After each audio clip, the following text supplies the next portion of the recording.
বর্তমান সময়ে পাঠকপ্রিয়তার শীর্ষে যে সিরিজ তার নাম লড়াই সিরিজ। লড়াই সিরিজে আলোচনা করা হয়েছে নফস কি, কেন, কিভাবে এবং এর উৎপত্তি কোথায় এবং নফস আমাদেরকে কিভাবে বিভ্রান্ত করে তা নিয়ে। এছাড়া লড়াই সিরিজের যে দ্বিতীয় বই সেখানে আলোচনা করা হয়েছে শয়তানকে নিয়ে।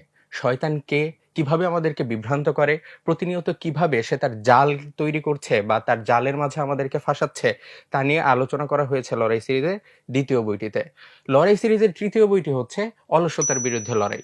অলসতার বিরুদ্ধে লড়াই বইটিতে বলা হয়েছে আমাদের অন্যতম আরেকটি প্রধান শত্রু হচ্ছে অলসতা, যা আমাদের জীবনে সফলতার ধারে কাছেও যেতে যায় না।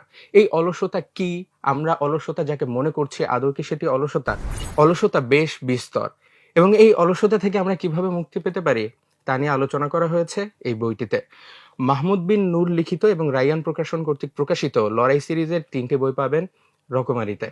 অর্ডার করতে ভিজিট করুন রকমারি.com।